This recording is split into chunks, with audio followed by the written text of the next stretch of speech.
Hello Philippines and hello world, magsalita tayong tapat at prangka ngayon. Pero bago tayo sumabak sa pinakabagong bakbakan ng lohika, gusto ko munang magbigay ng isang dambuhala at napakalaking shoutout sa lahat ng ating mga solid followers. Una sa lahat sa ating mga magigiting na gurong Pilipino na hinarap at binansagang walang comprehension. Saludo po ako sa inyo at para po sa inyo ang laban na to ngayon. Isang malaking shoutout din po sa ating napakatapat at solidong follower na si Sir Gigol. Ali Alferez mula sa Naga, Cebu. Daghang salamat po sa iyo, sir. At sa lahat ng mga taga Cebu, sa buong Mindanao, lalong-lalo na ang mga taga Davao, maraming pong salamat sa inyo sa walang sawang pagsuporta. At syempre po, hindi natin kakalimutan ang ating mga taga-subaybay sa Canada, lalong-lalo na kay Kuya Unad in Canada. Mabuhay po kayong lahat. At sa mga kapwa ko DDS, nagising ang isip at hindi basta-basta nadadala sa mga mababaw na palusot. Isang mahigpit na kamustahan po sa inyong lahat. Ngayon po, dako na tayo sa usapan dahil medyo nagwawala ang mga trolls at bashers sa comment section natin nitong mga nakaraang araw, no? Pagkatapos nating punahin ang irresponsabling dila ni PCO Undersecretary Claire Castro, biglang naglabasan ng mga kung sino-sinong basher, mga kababayan. Sabi ng isa rito, itanga ka pala, bobo ka, di ba? Sabi naman ng isa pa, sus, di ka lang nakakaintindi, nagbabagaling ka lang. May nag-insist din na may mga ibang guro lang naman, sinabi ni Attorney Claire. Pero may katotohanan yon. Sabi niya. Tapos may nagsabi din na paalala lang yon. Yung bata nga nung minura si Ma'am Claire, anak yan ng teacher. Aba. Kapag ang depensa ninyo sa isang seryosong pambansang issue ay napunta na sa personal na panlalait, pagmumura at ad hominem, diyan ninyo pinatutunayan na ubos na ang inyong argumento, mga anti-DDS. Wala kayong mailatag na batas, wala kayong mailatag na lohika. Kaya ang tanging natitirang bala sa inyong utak ay ang mag-inarte at magmura, 'di ba? Hindi ako nagmamagaling. Naglalatag ako ng katotohanan base sa batas. Kung ang pagbasa ng saligang batas at ng mga seryosong administrative rules ay itinuturing ninyong pagmamagaling, ibig sabihin lang 'yan ay tamad kayong mag-isip at mas gusto ninyong maging sunod-sunuran sa irresponsableng dila ng palasyo. So, panoorin ninyo kung sino ang totoong walang comprehension, ha? Tapusin ninyo ang video neto. Umpisa natin sa paboritong depensa ng mga trolls, mga kababayan. Sabi nila, ilang guro lang naman ang sinabi, hindi naman ni lahat. Mga chong, gamitin natin ang utak natin kahit kaunti lang. Si Claire Castro ay hindi isang ordinaryong marites na nakikipagchismisan sa kanto. Siya ay isang Palace Press Officer Undersecretary na nakatayo sa likod ng opisyal na selyo at podyum ng Malacanang. At sa ilalim ng ating administrative law at ng mga alituntunin ng Civil Service Commission or CSC, mga kababayan, ang isang mataas na opisyal ng gobyerno ay may pananagutan na panatilihin ang profesionalismo at iwasan ang mga pahayag na lumilikha ng pangkalahatang hinala laban sa isang buong sektor ng walang formal na sakdal at patunay. At ayon naman sa saligang batas, ang bawat mamamayan at propesyon ay may karapatan sa proteksyon ng kanilang reputasyon laban sa mga mapanirang insinuation. So, kung may alam kang particular na guro na lumalabag sa moralidad, ang tamang proseso ay pangalanan mo sila, sampahan ng formal na kasong administratibo sa Department of Education at atunayan mo sa isang maayos na investigasyon. Pero, kapag ginamit mo ang opisyal na pambansang press briefing upang sabihin mismong ang ibang mga guro, sila minsan ay nagtuturo sa kanilang mga estudyante kung papaano maging walang modo, nang walang tiyak na tao o ebidensya, mga kababayan. Ang tawag dyan ay sweeping generalization. Dinadamay mo ang integridad ng milyon-milyong gurong Pilipino na tahimik at marangal na nagpapakapagod para sa bayan. Hindi sensitive ang mga guro. Ang mga guro ay nagre-react dahil may dignidad sila. Isang bagay na mukhang kulang sa mga nagtatanggol sa irresponsableng pahayag na ito. Ngayon, ibalak natin ang usapan sa pinagmulan at pinakapundasyon ng issue, mga kababayan, ang naganap na malagim na trahedya at shooting sa Ateneo de Zamboanga University. May mga buhay na nawala, may pamilyang nagluluksa, at ang buong bansa ay nagtatanong, Paano nakakalusot ang mga loose firearms sa ating mga komunidad? Paano napabayaan ang seguridad sa mga campus? So ito ang matinding legal na supalpal kay Jose Castro at sa kanyang mga trolls. Sa ilalim ng ating pambansang batas at ng mandato ng Estado sa saligang batas, ang pagpapanatili ng kapayapaan, kaayusan at proteksyon sa buhay ng mga mamamayan ay primaryang obligasyon ng pamahalaan at ng mga law enforcement agencies. Ang kakulangan sa mahigpit na gun control, ang kapalpakan sa pag-inspeksyon ng mga armas at ang kawalan ng sapat na trained security personnel sa mga institution ay malinaw na issue ng pambansang seguridad na dapat panagutan ng mga nasa kapangyarihan. So, Jose Castro, nasaan ang lohika mo bilang abogado nang sabihin mong ang mga guro ang nagtuturo ng kawalan ng modo sa konteksto ng isang madugong pamamaril? Oh, ang guro ba ang nag-issue ng lisensya ng baril?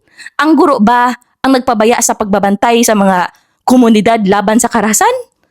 Ang ginawa mo sa press briefing ay isang klasikong diversion tactic o scapegoating, no? Ginagamit mo ang mga guro bilang tagasalo ng sisi upang ilihis ang pansin ng publiko mula sa kakulangan at kapalpakan ng gobyerno na siguraduhing ligtas ang ating mga paaralan. Ngayon, sagutin naman natin itong isang napakilalang guro sa comment section na si Ramzomi Salibio na nagtatanggol pa kayo si Castro. Sabi niya, kahit anong turo raw sa bata, hindi mo hawak ang takbo ng utak nito. At ginamit niyang halimbawa ang leader ng teroristang Mauti Group na hindi naman daw inakala ng mga kakilala na magiging ganon karahas. Ma'am, maraming salamat sa komento mo. Dahil mismong ikaw ang nagbigay sa akin ng pinakamalakas na bala para supalpalin ang lohika ng inyong Yusek. Sabi mo, hindi hawak ng guro ang takbo ng utak ng isang tao at ibinigay mong halimbawa ang leader ng Mauti Group. Eksakto, yan mismo ang punto ko. Kung ang isang tao ay lumaking masama o maging marahas, hawak ba ng guro ang utak niya? Hindi. Itinuro ba ng guro niya sa classroom kung paano maging kriminal? Hindi. Desisyon ng individual yan. Impluwensya ng pamilya, ng kultura at ng kapaligiran sa labas ng paaralan. Kaya kung inaamin ninyo na hindi kontrolado ng guro ang utak ng isang bata para maging masama, bakit sa press briefing na Malacanang ay tahasang sinabi ni Jose Castro na ang mga guro ang nagtuturo sa mga estudyante na maging walang modo? Mismong ang argumento mo ang bumasag sa payag ng inyong Yusek. Ang sarili ninyong lohika ang pumapatay sa inyong depensa. At para naman sa isa pang nag-comment na ang bata raw na nagmura kay Claire Castro ay anak ng guro. Kailan pa naging pangkalahatang katotohanan ng isang chismis o personal na kwento? Kung may isang anak ng pulis na lumabag sa batas, ibig bang sabihin ay ang buong organisasyon na ang nagturo ng krimen? Huwag din yung gamitin ng mga nakahiwalay at gawa-gawang kwento upang bigyang matwid ang pangkalahatang panlalait sa mga guro. At akala ninyo ba, diyan lang nagtatapos ang sarsuela, mga kababayan? Ito pa ang paboritong vlogger ng mga anti-Duterte at ng mga trolls ni Risa Hontiveros. Idol na idol to, si Lovely Granada, no? Gumawa siya ng post, mga kababayan, upang ipagtanggol si Claire Castro at gumamit siya ng analogy. Sabi niya, mga kababayan, ang ibang mga pulis nangungutong, inaabuso ang pagkapulis. Dapat na ba ma-offend ang buong kapulisan sa ganitong statement? Mag-apologize dapat sa PNP? Tapos sabay hirit na, Auntie Claire definitely said ang ibang mga guro. Sabi niya, Lovely. Napakahina naman ang lohika mo para sa isang tanyag na vlogger. Ang Taiwan sa ginawa mo sa English ay isang malaking false analogy. Isang maling pagkukumpara na walang kaparehong konteksto, Lovely. Una, kapag sinabi mong ang ibang pulis ay nangungutong, iyan ay tumutukoy sa isang aktwal na krimen at iligal na gawain sa ilalim ng batas na may kaukulang reklamo at ebidensya. Ang pangungutong ng pulis ay isang kriminal na pang-abuso sa kapangyarihan habang sila ay nasa serbisyo. Pero, Lovely, si Claire Castro, anong konteksto ang hinalimbawa niya? Ginamit niya ang paratang na nagtuturo ng kawalan ng modo, ang mga guro, upang ikabit sa naganap na madugong shooting at mass murder sa Ateneo de Zamboanga. Lovely, ang pangungutong ba ng pulis ay kapareho ng pambabatikos mo sa guro habang may pamilyang nagluluksa dahil sa patayan? Ginamit ng iyong anti-Claire ang issue para maging scapegoat ang mga guro sa isang pambansang krisis sa seguridad at loose firearms. Iyan ang hindi ninyo makomprehend. Pangalawa, ang PNP ay isang law enforcement agency na may hawak ng armas at kapangyarihang ipatupad ang batas sa pamamagitan ng puwersa. Sila ay sumasailalim sa mas matinding pampublikong pagsusuri dahil sa kapangyarihang militaristikong hawak nila. Ang mga guro ba ay may hawak na baril para manakot ng sibilyan?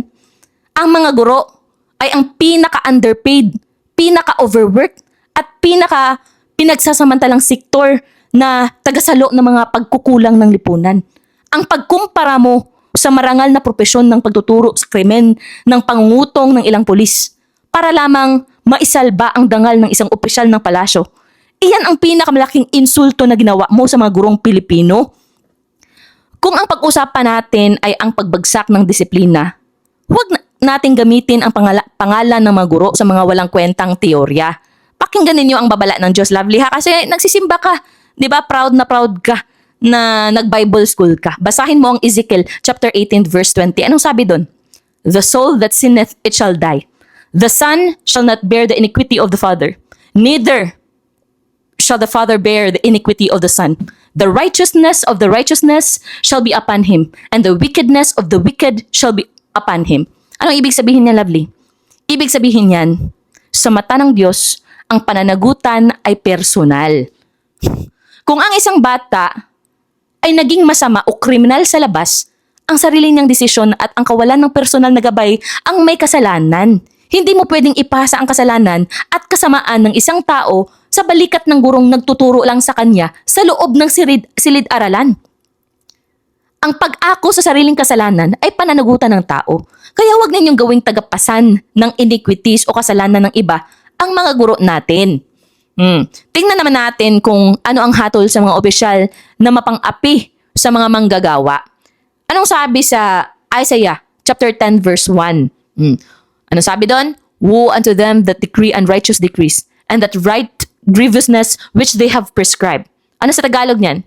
Sa gintong batas ng langit, may kapamahakan ang mga taong gumagawa ng mga mapang-aping pahayag at nag-aatas ng pasakit sa mga maliliit na sektor. Ang mga guro na nga itong pinakakulang sa sahod at benepisyo.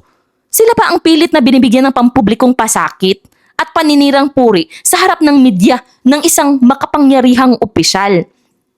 Ang batas ng Diyos, Lovely, ay laban sa mga nagpapabigat sa pasanin ng mga taong mararangal. At para naman sa mga trolls na tuwang-tuwa na nagpapakalat ng maling akusasyon at personal na panlalait sa comment section, ipinapaalala sa atin ng Exodus chapter 23 verse 1. Anong sabi doon? Basa-basa din ng Bible pag may time. It says there, Thou shalt not raise a false report, put not thine hand with the wicked to be an unrighteous witness. Huwag kayong makikipagtulungan sa mga maling pahayag upang maging isang hindi matuwid na saksi. Ang pagtatanggol ninyo sa irresponsableng dila ng palasyo habang binabato ninyo ng, sabi nyo, bobo at tanga ang mga pumupuna ay pagiging isang bulaang saksi sa lipunan. Ang lipunang marahas ay hindi maaayos ng inyong mga paninira. Sino nga ba ang dapat nakasalang sa paglilitis ng bayan ngayon?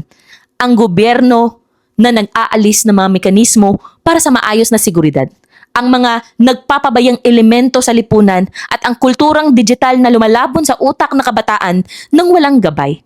Ang mga guro sa Pilipinas ang pinaka-pinagsasamantalahan, pinaka-overworked at pinaka-underpaid na sektor. Sila na nga ang nag-aabono para sa mga kagamitan sa silid-aralan. Sila ang nagtitiis sa mga pasilidad na kulang-kulang. Tapos, gagawin mo pa silang scapegoat para sa isang pambansang krisis sa seguridad at disiplina? Kaya sa mga trolls na nag-comment na tinamaan daw ako o guilty, no? Guilty yung mga guro. Oo, tinamaan kami. Tinamaan kami dahil mayroon kaming pagmamahal at paggalang sa propesyong ito.